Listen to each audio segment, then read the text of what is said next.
So networking for hackers I have already discussed, and I have added the both batch so everyone understand the Linux fundamental also, because I don't know what is the level of whom and how much Linux you already know. So today I will try my best to go through the all the Linux that is being required, very much required to follow this course. So that's why I have added you all, and today we'll try my best, and you also have to try your best to practice whatever commands I will be discussing. So it's a very necessary to all of you to have Kali Linux or Paratos or Ubuntu, Fedora, whatever operating system you can install. Just install any of these.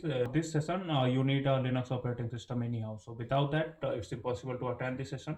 There are few of the Linux terminal online also. So few of the Linux terminal online also that you can visit. Even in my website, I have also integrated Linux terminal. I think yeah. So you can just come on my website and launch a Linux terminal and start practicing some of the commands over here. So that's how you can do. And if you don't have anything, then you could just have to install, like if you are not have a installed Kali Linux terminal, then go to any online terminal. Like from here, you can start practicing all of your Linux commands. Like if I put pw, it's showing like what is right now I'm doing. If I put ls, it will show me. If I just try to move anywhere else, it will go in that way. So if you want to have a Linux terminal, you can either go with the online Linux terminals, or some of the terminal is available in my website. You can also go with that, and either you can install any operating system. So that's why that's how you will be able to follow this entire session. And attending this session is very much important, because without knowing the Linux commands, it's impossible for all of you to move further session. Any batch, any sessions you are taking, without this it's impossible. So I have already uploaded few of the recording in all of your courses, so just keep checking that, and try to finish all of the recordings also together with that, so your courses will be finished as soon as possible. So first topic will be Linux fundamentals and command line. So anyone know what is about what is Linux, and any knowledge about the Linux? Anyone having this? Okay, so I hope everyone is a beginner here. So that's how we'll be starting. I will assume everyone is a beginner only, and then we'll try to start with that. So Linux file system. So if I just Google it out, we will be getting some of the images for that will explain how the file system looks like. So this is the clear structure of a Linux file system.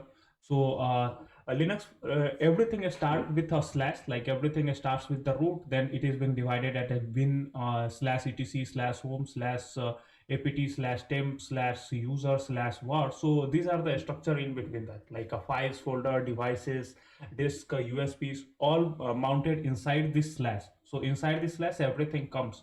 So this is a very beautiful example of that. You can go with like a slash root. In between just slash root, we are having everything, like a slash bin slash etc slash swin slash user slash var, and in bin we are having bash commands, cat commands, remote commands. So these are the basic command that we are having in a slash bin. Then slash etc, these are the basic commands. Then slash swin, which is having all the essential file systems. Then slash user read only user application related files. Then we are having the slash var. So we'll be looking for each and everything. So if I just go with my Kali Linux, I'm just starting directly.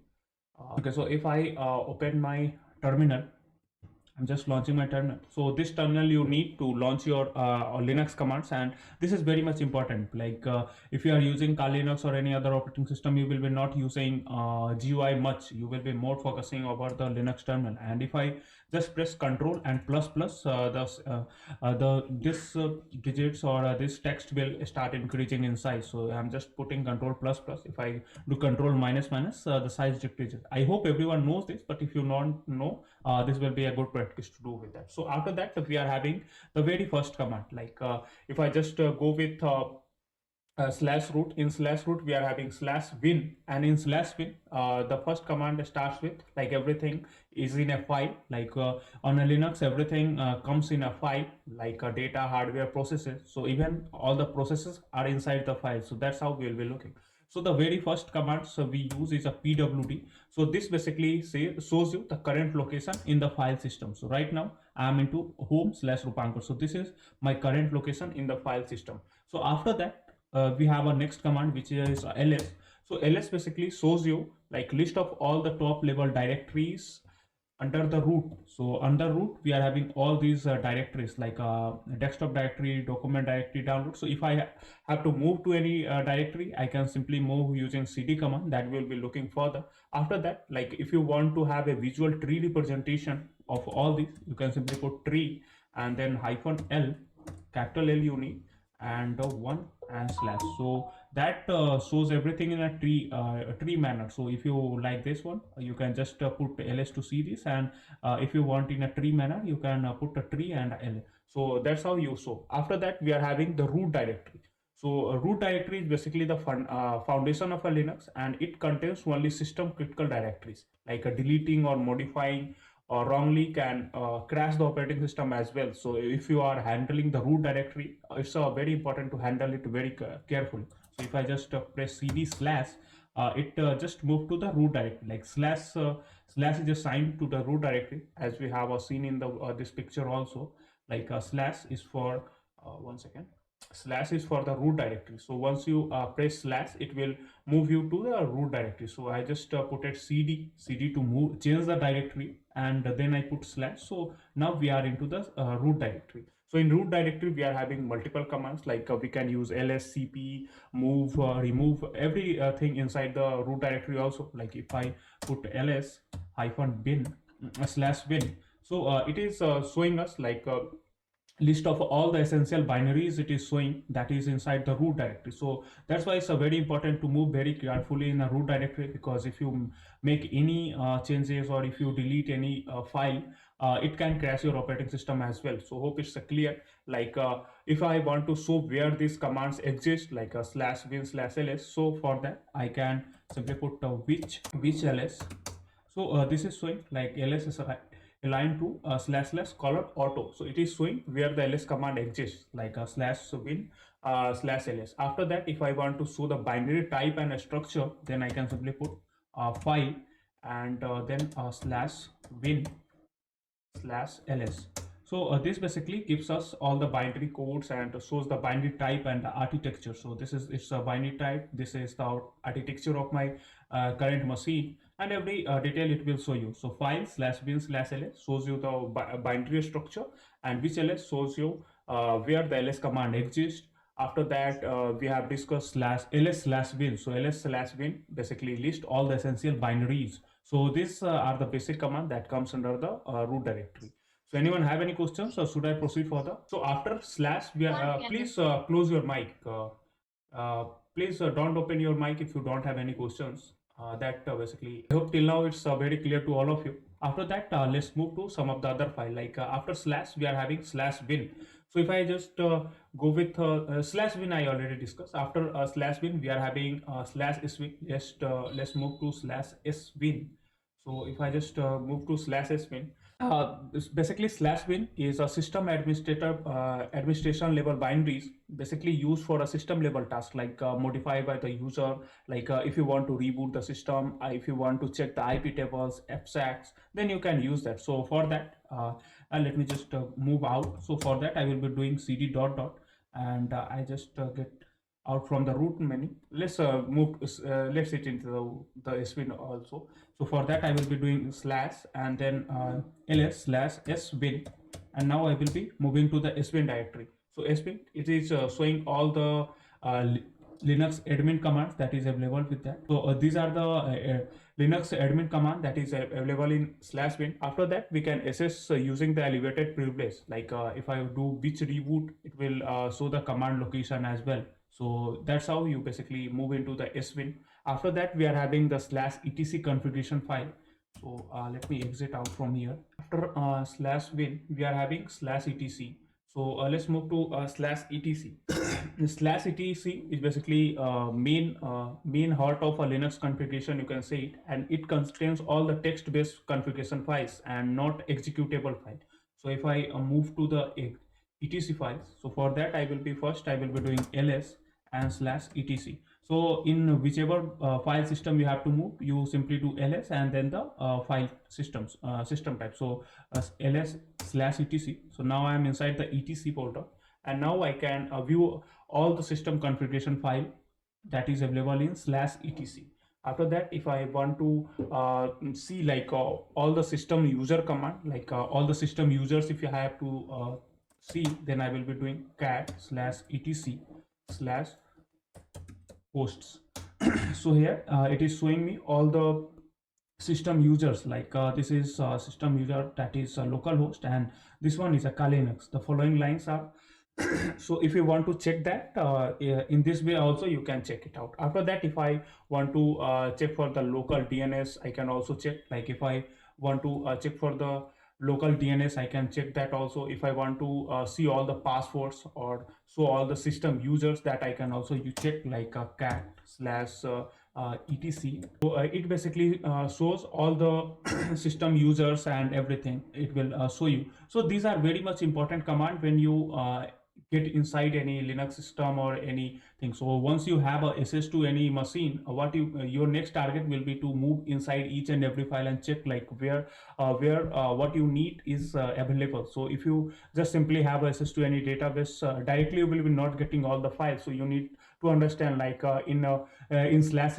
etc we are having all the configuration files. So if anyone is trying to download any configuration file, like if anyone is having access to my system, he must be looking for all the system users and their passwords. So for that, they will be using cat slash etc password command to check everything. So that's how it all work. If I want DNS mapping and all, for that I can simply use cat slash etc. This command I already use, but if I just go with host, so this is showing like how the local DNS is mapping, and if behavior changes, configuration basically get edited in this particular case also. So that's how we used to change. If I put clear command, it will be clearing everything for us. After that, we are having the next directory, which is a home directory, like slash home directory. So if I have this is a slash home directory. Like if I do pwd, so it is a slash home slash rupanka right now. So this is a personal workspace for each user. Like home rupanka is a basically contain all of the data whatever I am doing over here, and all the configuration files are also available in that. So if I do ls slash home, so it is showing rupanka right now. I am over here. If I want to list all the users directory, I can simply do cd slash we don't have any user directories over here, that's why it is not showing us. Then if I just put ls hyphen a, so it will show all the hidden files also. Like if I just put ls, it is just showing the files that is available in that particular directory. But if I put ls a, it shows all the hidden files also, like dot. So these files you can't directly see. If you have to move into the caches, simply you will be copying doing cd and dot caches. Now you will be into the caches file. We don't have anything. If I just put ls to check inside that, so we have these folders inside the cache. So if you again want to move into any of these, you can simply put cd and then move into that. If you want to make any changes according to that, you will be making the changes, and all the stuffs you will be doing. So that's how we move around the Linux, and we move into the user and home directories. So in home directories, this is basically a personal workspace. After that, let me have anyone have any questions? Slash it and slash etc shadow file में क्या, so both are almost same. Slash etc file is containing all the users data and everything. That's both are same almost. Let me check what is the next. So slash home we have discussed. After that, we are having another file slash root also. Let me take any image where root is also available. Okay, we have a user file also where we can also move. So first let me move with a root. So I will be directly exiting from here, and again I will launch a terminal, just increase the size. After that, like home directory, what previously we have discussed all about the whole slash home. Now let's move to the root directory, like a slash root. So for that, ls and slash root. Okay, so for opening the root directory, you need to open put your sudo password, then only you can move to the root directory. So if now if I put ls slash root, now we are as a root directory again. So either you can do sudo su to move to the root directory, or ls root to move into the root. If I just check, like view all the root's personal file, if I want to check that, then I can use like sudo hyphen I.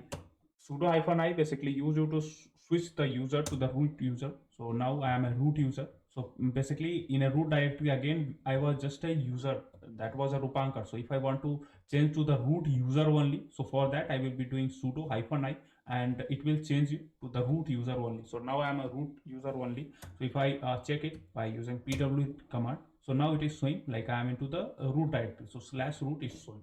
So that's how you move to the root directory. And if I put ls, we don't have any file over the root directory, so that's why it's not showing. But that's how you usually move to the root directory. Again, if I have to exit this out, so I will be putting exiting, and let me do cd dot dot to move back from here. Let me exit directly from the root directory. Now do a clear command to clear everything. After that, we are having after root directory, we are having the user directory. So slash user, like slash user directory is for all the installed software and libraries. It basically contains all the application commands and the shared resources, like a subfolders that comes under the slash user slash bin. Then slash user slash svin comes with some of the more application and command resources. So if I just want to check into that, I will be doing ls, and then ls hyphen user slash and then just give a space and give a pipe. So now it will give you, like it will list all the user installed commands. So these were the command that have already installed. So that's how you basically list all the user installed command. If I have to check all the shared libraries, for that I will be using ls and slash lib to check all the shared libraries. So these are the shared libraries throughout my system. So that's how you basically check all the shared libraries. Like this is for some of the open VAS. Then we are having the linux root probe. So these are the shared libraries along the system. So that's how you check. If you want to check the disk usage of all the installed software, whatever software I have into my Kali Linux, if I want to check all the disk uses, for that I will be simply doing du and then hyphen sh and a slash user. Okay, it will take some time to load. Okay, so it will take some time to load everything. Did you read directory? Okay, so let me give it a sudo su permission to check everything. Now I will be just simply copying the command. So now it will show like right now 14 GB or 40 GB of space is being taken by all of the softwares that is being installed over my Kali Linux. So that's how you basically check all the user space. So these commands keep coming to you when you are moving into the active directories, or if you are looking for some of the more hacked system. So for that it all will be needing. So that's how you, like it's not necessary you remember everything, but if you just take care of this image, so most of the command will be remained and remembered to you. So this particular image you have to take care. After that we are having slash var. So slash var is like this store all the changing data like log, web servers, mail, caches. So that comes under the slash var. So that is basically a variable and log data file. So if I want to move into that, again the same process you need to do. I will be just exiting from here, doing a clear command. So now if I have to move to the slash var, which contains all the logs of and all the web server. So let's assume you have some SS of any Linux system, and now you want to check for the variable or log data, like what happened previously. Even if you are a system admin and if you want to check all the log basically are the things that happened previously over the system. It contains everything is being written into the log file. So for that you will be checking into that. So for ls and slash var, it will take you into this. So now we are having all the caches and all the temporary files are available over here, like all the files that can change the data, like backups, caches, lib, locals. So all these mail servers, opt run. So this comes under the variable folder. After that, if this is basically listing all the variable data and directory. If I want to show the system log file of my system running, then I can use tail command, like tail hyphen f, and then I can use slash var slash log, and then I will be using a slash, oh sorry, a slash syslog. I can put syslog. Okay, I'm making some parameter mistake, like slash var slash log. I think there is a no space in between. Let me change the space. Why this command is not working? Slash var slash, one second, let me give you a space also. Slash var slash log syslog. This basically gives you like shows all the system log files, but I don't know why this is not working. Like slash var slash log slash, so yes, log. Okay, so anyone using Linux right now? Anyone else who is using the Linux right now? Slash var slash log slash syslog. Okay, just let me check the log files using that, like var and slash log. Okay, Within so sudo root. yes, yes. So no, sudo is not needed right now. I don't have any log running. So this command, like tail hyphen f var slash log syslog, I just mismatch it. This command is for monitoring all the logs happening over. Like if you are running any firewalls, or if you are running doing some of the activities over your system. So this command will help you to monitor all the log, like live log monitoring command this is. And if you want to check all the system logs file, like these are my system log files. So that's how, like these are my log file, like a VMware is working this. So log files is being seen by ls hyphen slash var slash log, and this command is to monitor all the system logs live. So if you want to, right now I don't have any live or live running systems, like I don't have my PostgreSQL server running, or OpenVPN running, or NGNX. Any server is not running over here. Even Messenger is not running. That's why it's not showing any live logs. But if you want to check like what are the logs inside your system, so for that you will be simply doing ls slash var slash log. So let me clear it again, and I will be moving for some of the temporary file. So let me check like lstemp.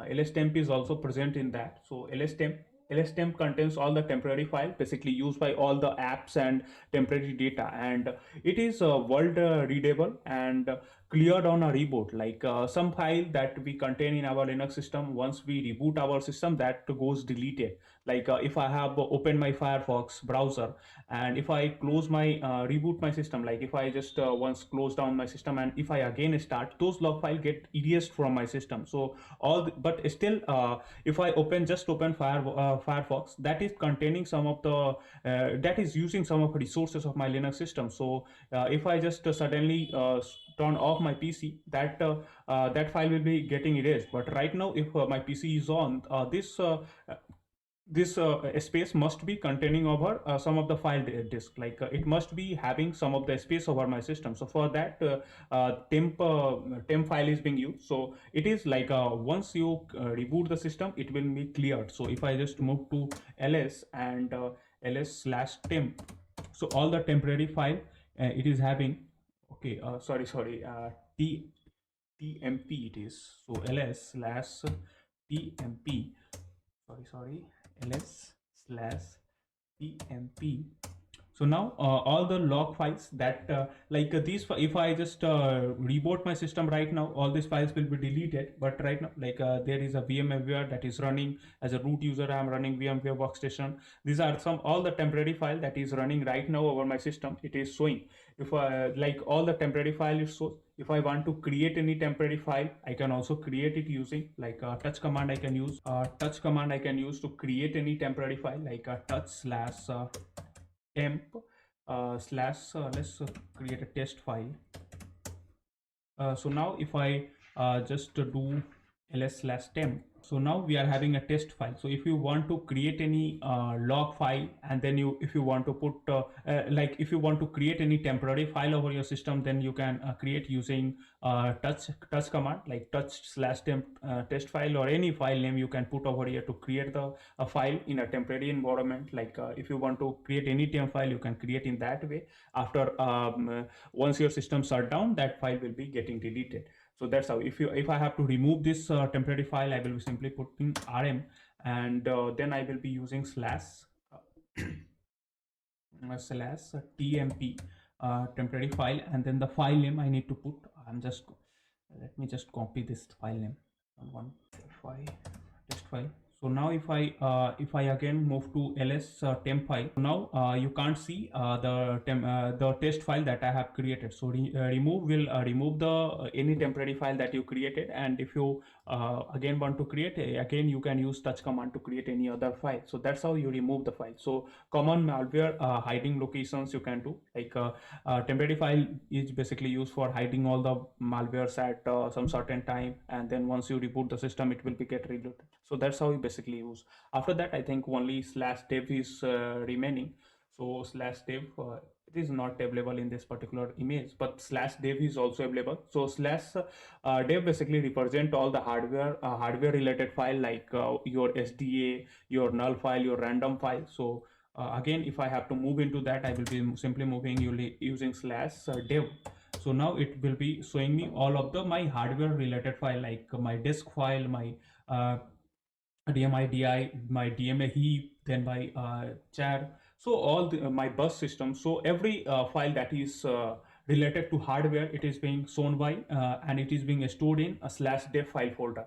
After that, if I want to list all the devices, then I can put ls uh, blk. So it is showing all of my devices like SDA, SDA1, SD2, SDA2 or SDA5, and what are the size of these. So that's how it basically shows. If I want to discard output, so I can also do using the null, but I don't want to discard any output right now.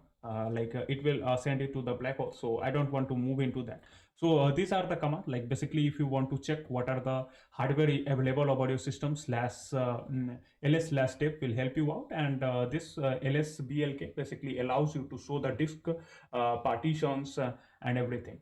If you want to discard the output, so you can also use cat and slash dev slash null. So it will help you to discard all the outputs. So I don't want to use this command right now, so I will be clearing this out. After that, we are having the slash proc. So that is for the processes and kernel related information. So it will basically gives you all the this file basically contains all the live system data. So if I just do ls slash proc, so all the files, virtual file system RAM based processes are being indicated over here, and it contains all the live system, like whatever live stuffs are working over my system, it will indicate me. If I want to check the process IDs, that can I also I can get from here. Here are the process ID for all the running processes. If I want to check my CPU details, I can use the cat command, then cat process, and then CPU info I can put C. So right now CPU info will give you all the CPU information, like what are the information of your CPU, how it is working and everything. So if you want to check it through the Linux, like what how much core ID we are having, what are the cores into the CPU, what are the initial API CID, what is APU expectation. So every detail it will show you in this way. So that's why these commands are very much important. After that, like if I want to check the memory uses, like how much memory it is using, so for that I can put cat one second, cat slash process, and I can use mem one second info for all the memory uses. So right now it will be giving me all the memory uses, like what are the total memory, what are the free memory. So these commands, like on your system it will be not that much valid, but if you are working in a company environment, every single space is mandatory, and you don't want to you will be checking everything, like how much space is needed, how much space is requirement, because so at that time this command will be very much important. And my session are completely best, like this session are completely best for the real environment. Like if you are working in any company or any organization, these commands you will be every day you will be using. After that, we are having the boot file or boot commands also. So if I move to the ls slash boot menu, so this contains all the boot files. So these are the boot file that is available, like when you install Linux. So I hope these types of images you have seen whenever you are downloading the Linux system. So that comes under the boot file. So it contains basically the kernel, grub, and grub. So both these two it contains, like kernel or grub. uh, if I want to move into that, then I will be using ls slash boot to move into the boot folder. After that, if I want to list the kernel files, this is the list of all the kernels file. If I want to sort the active kernel version, then I can simply put uname and hyphen r. So it will give us the active kernel file. So this is the kernel file, basically the Linux file that you have installed over your system. So so that's how it will be indicating your kernel file. If you want to check for the kernel images, so that option is also available. So I think I remember this command, ls slash boot for the kernel image, and slash uh, grep grep and vm. So this basically shows you all the kernel image. Like right now this is the kernel image of my Kali Linux, and this is like active kernel version. This is the active kernel version. This is the kernel image. So that's how you basically check all the kernel image and everything. After that we are having some of the remaining file like /mnt for the media and mount point. So like these are used for the internal storage or external storage. Like we have some of the absolute versus reality path. So that these like some of the file paths I am also mentioning in the whiteboard. You can also check after the session because covering everything is not possible. So some of the file name, just try to check it out. Like you have to check like /mnt, try to check. After that absolute versus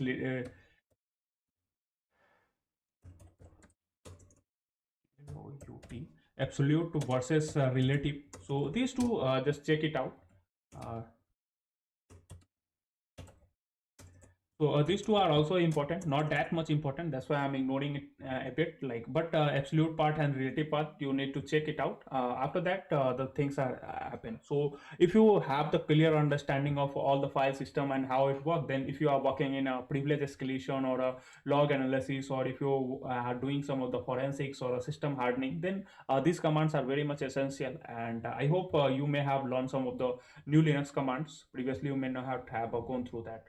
So that's how all these Linux commands are working, and I hope most of these I have discussed. Like a /media I have not discussed, like /mnt and /media I have not discussed, but most of these I have already discussed. This is the clear image that is indicating everything. So you can take this as screenshot and learn according to that, like /dev for device files, /var for variable files, /bin for user binaries. So I hope everything I have already covered. So let's move to the next topic. Next topic will be essential. So Linux command for the security testing. Anyone have any questions? Anyone have any questions? Or you all understood whatever we are discussing? Okay, okay, fine, fine. Just Please practice. send me that recording again. Yes, yes, yes. This recording will be available by tomorrow. Like today, it is not possible. By tomorrow, it will be possible to upload this recording, and I will try to make the notes of all the commands whatever I have used today. That will be also helping you a lot. Like in a portal that will be available to all of you. So that's how Okay, we okay. basically use all the commands. Like yeah, it's very difficult to remember all these commands at just a single Yeah, step. yeah. So just watch the recording again, and then you go through that. You will be having a complete understanding. So after that, let's Okay. move again. And before moving to the next topic, like the next topic is essential Linux command for security testing. But I hope you all know like how to create the files and everything. Everyone understood how to create the file and all. So I can skip this topic because additionally I want to use that. AKO, do you know how to create the file? Yeah, just give me 1 minute. Let's discuss it also. So for creating the file, you basically use a touch command. So I will be using touch and whatever file, like let's create a test.txt. So test.txt. So now if I put ls, this test.txt file has been created. So touch command you basically use to create any file. So if I want to move into this particular file, I will be using cat command, and then text.txt I will be inside that file. But right now there is nothing into the file. So if I want to update the time span, that we can also do. If I want to create a file with content, then I can also do that, like echo, and let's put something inside that. So I will be putting hello, and let give a close column, give it a greater than sign, and file dot txt, file.txt. Yeah, that name is fine. So now if I sorry, if I put ls, so now we are having another file like a file.txt, and if I open cat and file.txt, so now hello is written inside that. So that's how you like if you just want a normal file not having anything inside that, you will be creating it with the touch file. If you want to have a file with something written inside that, you echo, and then everything you write inside the double colon and then a greater than sign and the file name whatever you want to put, then it will have a file that contains whatever you have written that. So here I have just written hello. It's not necessary, it can be some bash script file. So in column you can write anything, and then you put into a file, and then if you need the file, that you can use in a Linux environment. So that's why it's important to know how to create the files and everything. If you want to make any directory, you will be simply doing mkdir, and then let's do the test.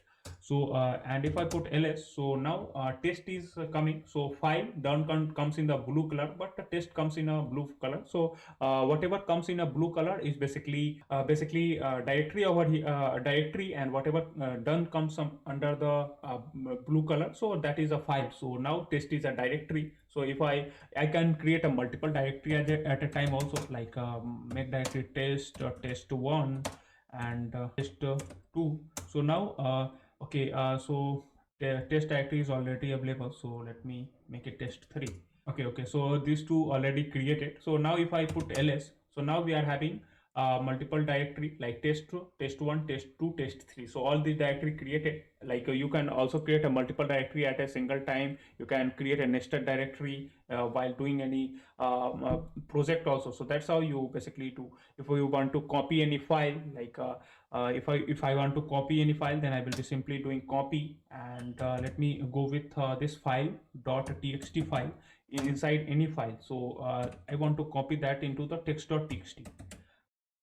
So now all the things of a file.txt will be changed into like copied into test.txt also. So if I want to check that, I will be simply doing test.txt. So now test.txt also contains hello. So test.txt I basically created without anything inside it, but again I do use copy command and then I give the file name whose content I want to copy, and then I given the text file name, and then all the things are copied into the test file. So that's how you basically copy the files data in one file to another file. So it is very much possible with the Linux file systems also over the GUI menu, but most probably whenever you are using in a working environment, you have to work with a Linux terminal only. So these are the very basic commands that you need. Like this is more than enough. I don't want to discuss much about that because these are the self-explanatory. After that, let's move to the next topic, that was essential command for Linux security, because we need to discuss much. Linux is like a Unix. Linux is driven from Unix, and base of a Linux is a Unix. So that's how it will be. So let's move to the next thing, which is file directory, and let's move to the essential Linux command for the security. So ls, lsl we have discussed. So if I want to view any file, cat command. So for viewing file, cat command is here. After that, find command we can also use, like if you want to do any searching over any thing, so at that time you will be using find command. So find, and let's assume give it a like a find slash name. Oh, one space is needed. Find slash name, and then let me go with a config file. So for that I will first starting with must start with dot. So let's make it dot conf star, and let's give it 2 for searching the file names, and then and it comes under the dev slash null. So that's how you basically try to find. So now you can put any name over here. On Linux you just miss one parameter and the game is over. So that's how it is working. Just copy it out. Okay, so if you want to search any file with the name, so everything that comes on with the name file, like it is trying to find everything with slash in slash name. So it is trying to find over all the systems by using the name command. So let me stop it out. So that's how you basically find everything. Like if you want to search for file by name, and you want to locate the configuration or backup keys, then this particular command you can use. Like on the behalf of a name, anything you can put. Like if I want to find the files for nmap, I can put nmap, and okay, nmap is not available with here. Any file you can search. Like if you are having any other file, you can also search with that. Like let me go with the vaxarc, it is available or not. These are the tools. I don't think tools comes up with the file name, so that's why it's not coming. Just directly go with the names and it will start indicating all of that. After that we are having some of the other commands. Let me clear it out. After that, like after searching everything, you will be looking for, like if you want to grab the password file, or if you want to grab all the password file that comes with password configurations.txt file. So for that you can also do like a grep command, like a grep hyphen I, and then I can use password for all the password files. Like I will be making it a colon, and whatever come with a confs.txt, I want that config. Okay, so we don't have a config.txt also over the system. So I don't have any configuration file over my system. That's why it's not showing anything inside that particular file. So that's how it basically works. After that, if you want to locate anything, like if you want to locate anything, you can also locate it using like locate and then id slash id underscore rsa. This one you can use to locate everything. So right now it is locating all of the data whatever it is having, like some of the thing regarding the metasploit exploit it is locating. So like uh, very useful whenever speed matters most. So if I just want to move directly to the metasploit environment, then I can simply copy and directly move to the metasploit exploit folder. So right now I am into the exploit folder. If I just simply put ls, all the exploit that is available in a metasploit folder, that will be in front of you.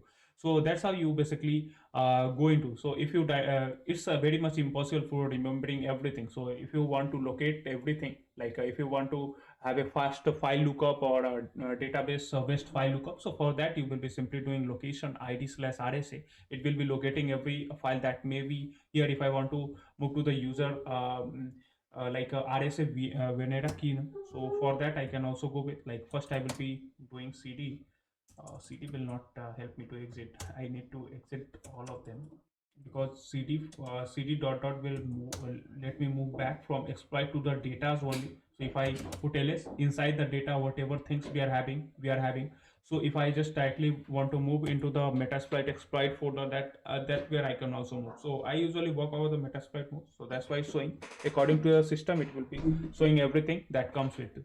So whatever start with rsa, everything id rsa we have given. So regarding all the rsa file it has come with. So whatever you need according to that you can put, like here the id was rsa. If you have some other id and if you want to look for that, you can directly put and you can start moving through that. So that's how you basically go into that. Again I will be using clear command to clear everything. So now the next theme will be the file permission and ownership. Like file permissions and ownership are very much important while having some of the privilege escalation, and this is the very core of a privilege escalation. So if I put ls hyphen l, so it is indicating what are the files and what are the permissions we are having inside it. So right now still I am into the metasploit framework data file. So auxiliary we are having all these permissions, like read write and all these permission. It basically shows you what are the permissions we are having. We can also change the permissions, and a lot of stuffs we can do. If I just exit from here, again launch the terminal, because we need to move into our linux file, not into the metasploit file. So if I again put once again, if I again put ls hyphen l, so now like in a desktop we are having these permissions. In file.txt we are having the read write, every whatever things you can do with the file, it gives you the permissions for that. Like in music we don't have a read like a read write and changes permission. Again in music we have, like in test we are having these permissions. We can also change those permissions also, but right now we don't need that. Like if I want to change some of the permission for the test.txt, I can also do that. Like let me do it like a ch mode, and I have to make like a plus, and what are the permission I want to modify, that I can put. So plus, and let it give the x permissions also, and let it go with the test.txt. Sorry. If I again put ls, sorry, I need to put ls hyphen al hyphen l to check all the file. So now we have a plus x permission again with test.txt, like plus x permission is being added with test.txt. So that's how you give some of the more permissions. Like if you give chmod 777, it will give all the permissions to any file. So that's how you basically change the ownership, change the file, like what are the steps they can do over any file. So that's how you basically change the files, and you can check into that. After that, we had let me clear. We are having some of the like once you access into any system, you must be trying to know like what are the users and identity commands, and how to know like which user I am accessing. So for that, the very first command is who am I. So who am I basically shows the current user, like who is the current user, and almost it basically always confirms the privilege level, like who is using the system right now, and or whom system you have used. So for that, you will be using the who am I. After that, we are having the id command. So id command basically gives you uid, gid, and the group of everything, and it checks the pseudo group membership and all. So that's how uid, like id commands gives you the uid, gid, then the groups, then dial out. So every details, if you want to check, you can check using the id command. If I put sudo sudo hyphen l, so I need password again. So it sudo hyphen l basically shows all the allowed command that is available over that, and it is basically it is very much important for the escalation path. So this one you can also use. It will gives you all the escalation path and everything according to that. After that, we are having some of the process and system monitoring commands. Like if I put ps, so ps basically gives you the process id, and all the running processes it will give you. It will look for root honored suspicious services if you want to check for all the services running over. So ps aux you can also put. So ps aux will look for all the root on services, or if there is any suspicious services running over your system, you can also look. So if someone have installed any malware into my system, and that is not even visible over my normal file system, so I can simply look for the ps aux. So that will tell me like some malicious file is embedded into that, and then I can try to remove that and make my system secure. So that's how you look for that. After that, we are having the top command. Basically for the real-time process monitoring, we use top command. So all the real-time processing, whatever we are doing, that is being monitored by the top command. So right now, whatever steps I am doing over my system, if I want to check like right now what are the system working over my system, so for that, top command is very much important. Control c you can do to exit out of that. After that, we are having the kill process. So kill process, like if I want to kill this process, so I can simply put kill, and process id I can put to kill any of the process. So let's kill the process any process whatever you want to kill. So slash let's kill process 8, and pid it takes. So now if okay, 8 process, okay, so it is root level process, so that's why we can't kill it. This one you can kill. So root level process, don't try to kill it out. So that's how you basically terminate the process. Or basically if you want to use in a dos testing or a defense labs, then you can use this kill command to kill the process. After that, we have another command like stop. You can also use stop is not installed. Let's install stop. Like if you want to check all this system again, so now I think stop is installed. Let's go with that.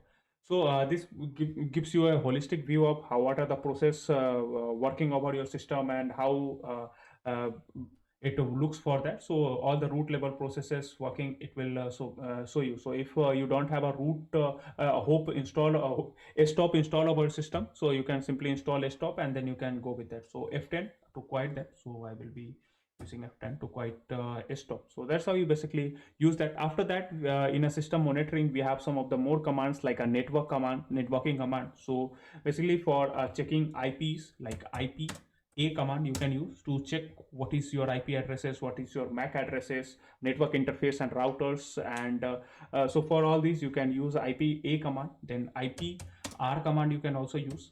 So ipr command basically shows you the default gateway, what is your ethernet, like what is your network interface card. All these detail you can check using ipr command. After that, like we are having another command like sss hyphen l np I can use. So this command basically check like what are the right now what are the active listening ports, and what are the active listening ports, and it basically detects all the exposed services. So that's how. But right now we don't have any active ports over here. That's why it's not showing. If you want to check like if any target is live or not, so for that you can use ping command. So ping, and now it is sending some of the packets to facebook.com, and it is receiving some of the packets. So it basically indicates that facebook.com is live right now. So that's how you basically ping to the target. Like this command is most timely we use this command to connectivity testing or a network reliability check. So this can be any IP. Like if you are working in a environment where 100 of desktop are being configured, so you will be doing the ping command, and then the IP address you will be putting to check all the connectivity of any system, and that's how you basically do everything. So for checking the connectivity, like if the device is available on the network or not, the ping command you basically use. So I hope till that every thing is clear. Broadcast and multicast. Broadcast mean it is both sending it to only one device. Multicast is sending to all of the device. So that's mean it. That is mean. I hope it's clear to everyone till that. Anyone have any questions? Okay, so in system command we have one more command. Let me give you like a history command. You can use like history command basically gives you the history of all the commands that you have used already. So history command, like right now, all these commands we have used previously. So if you want to revisit all of the command that you have already used, so history command you can use to check the what are the commands you are using. So whenever like these commands are very much important whenever you are doing the recognition or a cadential hunting or a privilege escalation, even if you are doing lateral movement, incident response. So these commands are very much important because tools can fail if command line fundamentals are very big. So just try to strong your command line fundamentals and all the commands. Try to learn and practice as much as you can. That's how you will be doing. You will be doing good. I just check. After that, we are having. Let's move to what are the types of a user. I think that is also user group and permission management. So anyone knows what is users over the system and the types of a user over the Linux system? So basically, user in a Linux is who can access the system. So Linux is a multi-user operating system. Like we can create a multiple user over the system. So that's what you like multiple users we can create over a system, and multiple user can use those system. Like there can be only one desktop, but there can be multiple people working on that particular desktop with having their own username and password. So that is very much possible even on a Windows, and on a Linux it is done in a very large manner. Like most of time people create multiple user over one desktop, and people used to use the same desktop for a different purposes. So that's why user management and a group permission are very much important. Like for that, like if I check my right now who am I, basically who am I gives you like which user right now I am. So who am I one second, who am I basically indicates who is the user right now. So there are multiple types of user. Like user can be let me write it out. User can be root user, there can be root user, there can be normal user, there can be system user. So there can be system user. So these types of a user can be available. So system user is having the user ID greater than 1000, and they can basically manage all the MySQL servers, nginx servers, etc. So that's how you basically do. So if I just do who am I, it will show me like who is user I am and everything.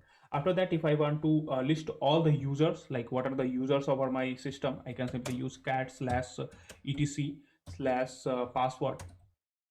So it will show me all the users that is available over my system. So that's how all the users are being shown. So like this is a user which is having 1000 permissions, and this is slash home user. So that's how you basically see all the users, like list all the users. And if you want to list all the users on the systems, you can also, if you want to display the username, that you can also do. Like if I do cut command, like cut hyphen d, colon I need to give, and then hyphen f1 slash etc slash once again slash etc slash password. Now what wrong I'm putting, slash etc pawswd. Space, space. No, slash. Yes, yes. There is. I think there is a space in between F1 and etc. Yeah. So now it is giving us all the display only username. So if you want to display a username with more details, you can use this command like class cat slash etc password. If you just want to display the username only, like not the details about the user name, then you can use this command. Like these are little difficult to remember all these commands, but yeah, you can do. Even I used to forget this command, so it's not necessary to also remember. But yeah, you if you want to go in a more details, you have to remember everything, or you have to make a notes over that. And if you're continuously using these commands, you will be using. So after that, how to create and manage user is also very much important. So if I want to add any user, I will be simply doing user add. One second. User add, user add, and let's add a username as a hacker. So now, okay, I need sudo permission, sorry, sudo su, and now again I have to make a user add. And let's add, sorry, now I make a mistake. How can I remember that? So now one user is being added, which is a user hacker. So now I can set a passwords, like set a passwords, or anyone I can, like right now user hacker is being created, like with a no home by default. And if I want to create a user with a home directory, like if I want to give him a home directory permissions also, then for that I need to give -m in between that. So now this hacker this user can access the home directory as well. So let me change it a name, like let me change and do it a hacker one. So now hacker one will have the permission to access the home directories also, and this user hacker will not be have access to use the home directory. If I want to set the password for that, I will be simply doing password, and then let make it password, and I want to set it for the hacker, and new password I need to put. So I'm just putting some of the password. So now the password is being updated to the user. So if I want to switch to the hacker user, like if I want to switch my switch user to hacker user, I will be simply doing su and then the hacker, and now I will be switched to the hacker user. So that's how you basically move into that. So he doesn't have access to open the home directory. So if I do control, one second. Okay, so now this pseudo hacker was not having the permission to access the home directory as well. But if I just go with let's again move to sudo and hacker one. So he is having all the permission. So if I put ls, okay, still he is not able to use. What mistake I have made in between that? Okay, su hyphen I can put, and let me put the password. Okay, again I put the wrong password, so let me exit from here. And again let me move for to the sudo hacker one. No, I don't have to move in that way. So for that I have to move like a sudo and hyphen I need to just put. Sorry, I have to use su command to move to the user. So now I move to the hacker user. So sudo command you don't have to use. You have to use su and the username that you have created. Then you will be moving to that. If I start doing ls command, there is nothing inside that. So that's why that permission is was not available with a hacker only. So because we have not given -m command to them. So let me exit from here, and I will be clearing the terminal. So I hope you get the idea, like how to create the username and how to set the password for the user, and how to create the user with a home directory, how to change the password. So if I again want to change password for a hacker, I will be simply putting a password, and then this username home password I want to change, and again you just need to put the password, like and so now I have given some of the new password, and now again the password is being changed. So if I again want to move to the sudo hacker, now I will be moving into this directory. Then again you can start make directory, like make directory, and make it as a name as a file. So okay, can make directory, cannot create directory. Okay, we don't have Okay, let's put the password for the hacker. Not okay. So even I forgot the password what I sent. So just do after the session. Like I hope you get the idea like how to create the create the user and how to change their password. Now after the session, move into that and please write the password somewhere and then you have to go through that. So now if I want to display all the users, then I can simply use like a cat and slash and let's go with a etc slash password. So now some of the users I have created, like this user was created by mistake, then hacker and hacker one. These are the users I have created, and these are their user ID. So if I just want to check only the users, like I don't want to uh, get into much details, I'm just moving to the previous command. Okay. So if I just want to get only what are the users available, so for that I can simply put like a cut command, like cut hyphen d. This command previously I used. I don't know why it's not coming. So cut hyphen d colon and hyphen f1. I need to give f1 and slash etc slash password. So this will show me all the users that are available over here. So some of the previous users also there, and like these are the system based users, and these are the users that we have created. So that's how you check the users and everything. You manage the user. After that, we are having multiple groups over the system. So in a group basically allows to access control layer. Like a group allow multiple user to share the access. Like I can create multiple. There can be some file in this user, and there can be some file in this user also. So groups basically allows you to share the files into multiple systems. So if I just check groups, so only one group is available, like a root. So root basically share all the files with Rupankar and all. If I just exit and go to the normal user, so now we can change, like if I check groups here, so here we are having some of the all these groups. So basically all these file systems share their file with one another, like my users file share some of the data with the Bluetooth. So that's how basically this happen. Just give me 1 second. So that's how this stops to happen. After that we are having like if I want to show the groups of a current hacker, like if I want to check the groups, and let me go with Rupankar. So now it is showing all the group SS of a Rupankar. If I want to check it like a groups for hackers and hacker, SCK, yeah. So now it is showing the like hacker have not the access of many groups. So that's why it is just giving hacker have access to only hacker group. So you can also create multiple groups. Like if I want to add hacker into Rupankar group, then I can basically do group group add, and let's add another group. So make it as a pen test.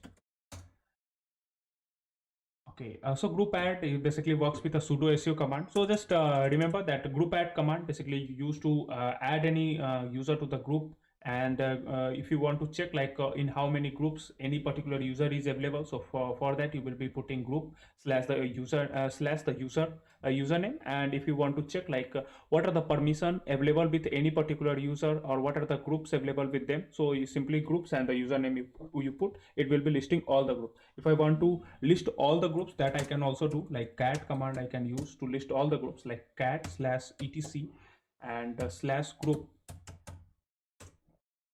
So this is listing all the groups available with that. So that's how you can list all the groups. And you, if you want to create any group add, and then the any group name whatever you wish, you can create that. If you want to add any user to the group, you can also add that. So these are the steps you basically do with this group adding system.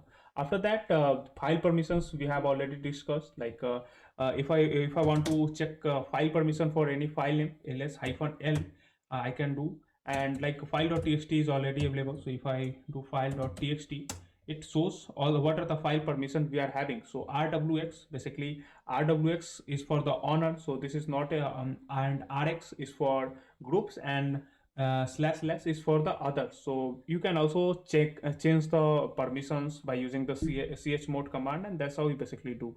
Like if I want to give it like a remove it from the user, and if I want to give it the read and write permissions also, I can also give into that. So this is not mandatory you read right now, like you learn right now. Even while doing, you will be learning a lot regarding this. So I hope groups and users are clear to everyone. Anyone have any questions, or let's move to the process and service management? Anyone have any questions, or should we move with a process and service management? Like process commands I have already have gone through, like a ps and ps aux. Let me discuss it again, like what are the process and process management. So that's it will give. So basically processes and linux, like a process is a running instance of any program, and every command you are running become the process, like, and whatever process is running over there, each process having one process id, and every process having a owner which is a user, and there can be multiple stages of the process, like the stage for the process can be running, it can be sleeping, and it can be stopped. So malware, backdoor, miners, like if these stops are already installed over a system, all these may have running as a process. So if there is any malware installed over your system, that must be running as a process over the system. So if I want to check that, I will be simply doing ps. So ps gives us the process id. If I want to show all the processes and current state, ps aux gives you all the running processes. So if you find any suspicious process running, not just natural processes, then you realize, like some of the crypto mining malware is being installed, or if some of the malware is installed over your system. That's how you basically change. If you want to check for, like check the process hierarchy, you can also use like ps3. I think I can use okay, ps3 basically shows you what are the parent and child relationship with each of the process. So this is a system, and these are the process, and these are the parent and child relationship. So if I want to check it in a parents and child relationship with, then ps3 I can do in this particular case. After that, if I want to include the process id together with that, like these are just a relationship based diagram. If I want to add a process id, then hyphen p I will be give, and then a process id it has already include in between that. So that's how you basically check for all the processes, and with their process id it will come. So if you want to shut down any processes, you can simply kill that process, and that's how it will. So hyphen p basically shows you the process sort by the p basically gives you the process id. Hyphen q will quiet, and hyphen k will kill the process. So that's how you can kill the process, and everything you can do. Hoop basically gives you the better visualization. So stop I can do. So stop gives us the better and better understanding of all the processes whatever we are running and on. So that's what we have already discussed. If not installed, it will start automatically installing over your system. So I think this is more than enough for process id. Process id we have already discussed, but let's discuss if that was in our topic. Service log forensics you can also do using the process id. Process file procs you can also do. Like if I want to check the live process detail, I can simply put live ls/proc. So it will give us the live process detail. So that's also we have discussed. So I think process and service management is clear to all of you. After that, we are having the bash scripting fundamentals. So that is also very much important to all of that. It will basically allow you to run multiple commands at a single time. So that's why it's a very essential to learn bash scripting also. So let's have a question. Anyone have some ideas regarding what is bash scripting and how actually work? Function command line balance. Yes, yes. And anyone have, like let's go with okay, it's impossible to cover whole bash scripting just in a one day. I'm just creating some of the basic files, and then we'll be going through that. And I will also try to use some of the tools including that. And in upcoming session, I will try to use bash scripting in a much detail, so you can run multiple commands just by a single click. So that's what basically bash script gives. So if let's assume if I have to do multiple processes at a single time, and I don't want to put all the commands at all, then I will be using making a script regarding everything, and I will simply run that.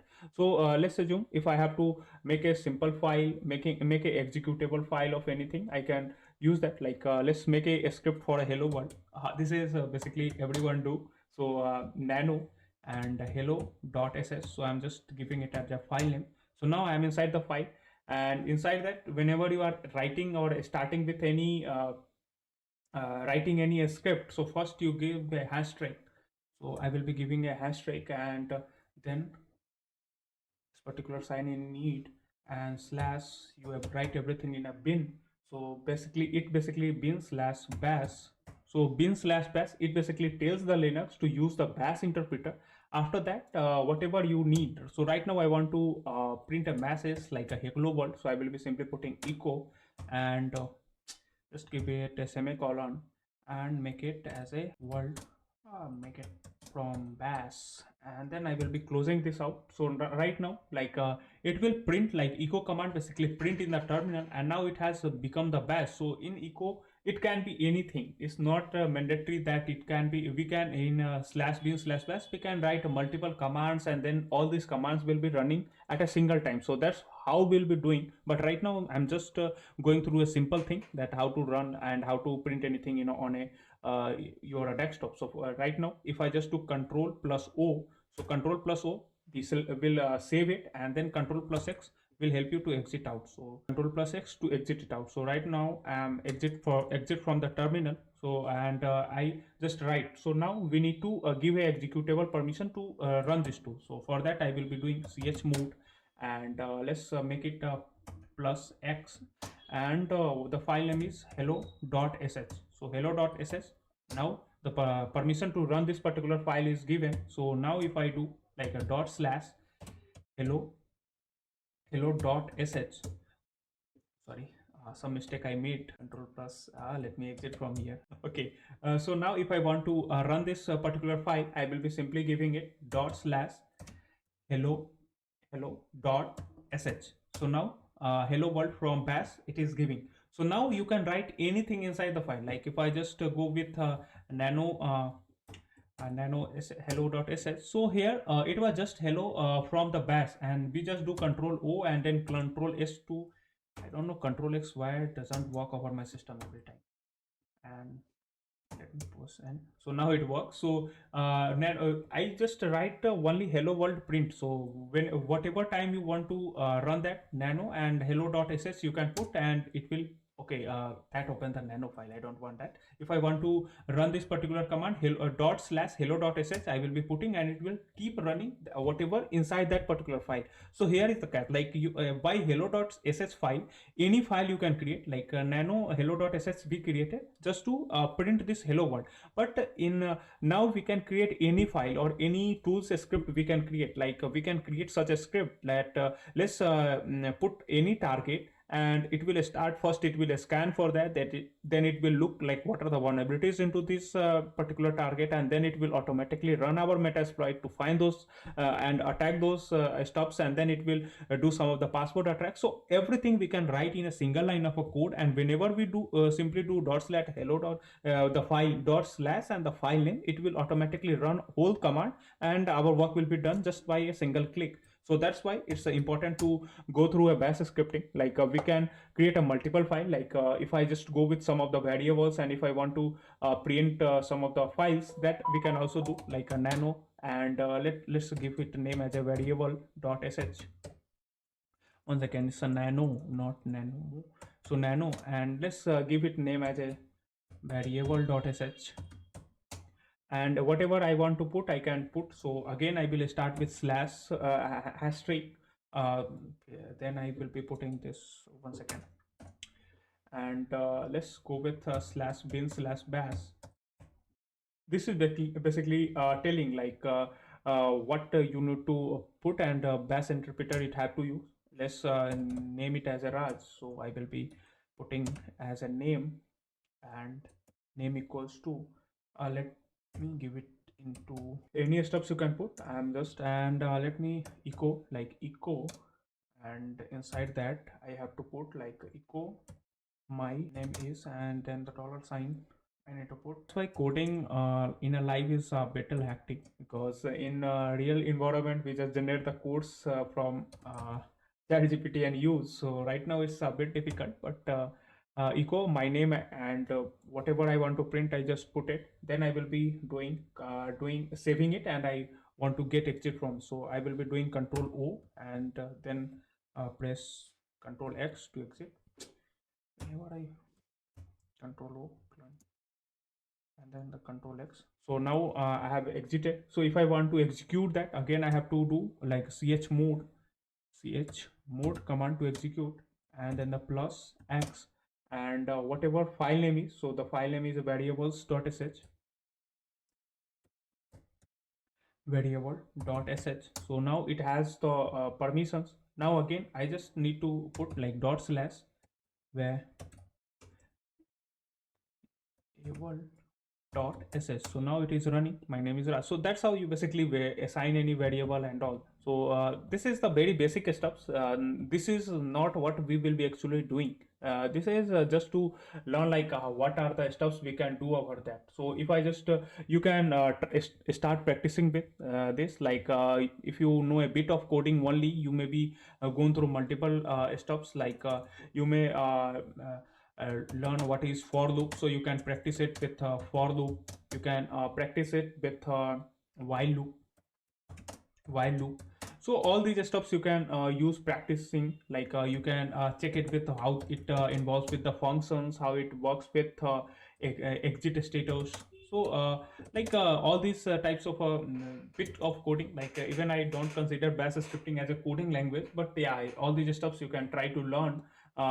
So that's how you basically go. So same flow every time, like it's not very much important to learn this out, but yeah, if you learn, it will make your life a bit easy. Right now you can generate a code from many sources, like Gemini or anything you can use, but learning how to execute them is very much important. Like even if you have hundreds of a bash script, if you don't know how to make it into a file, and then how to give it a permission to run them, and how to run that out, that is very much important. So the goal was to just give the basics idea, like how you can execute everything. So that's how you build.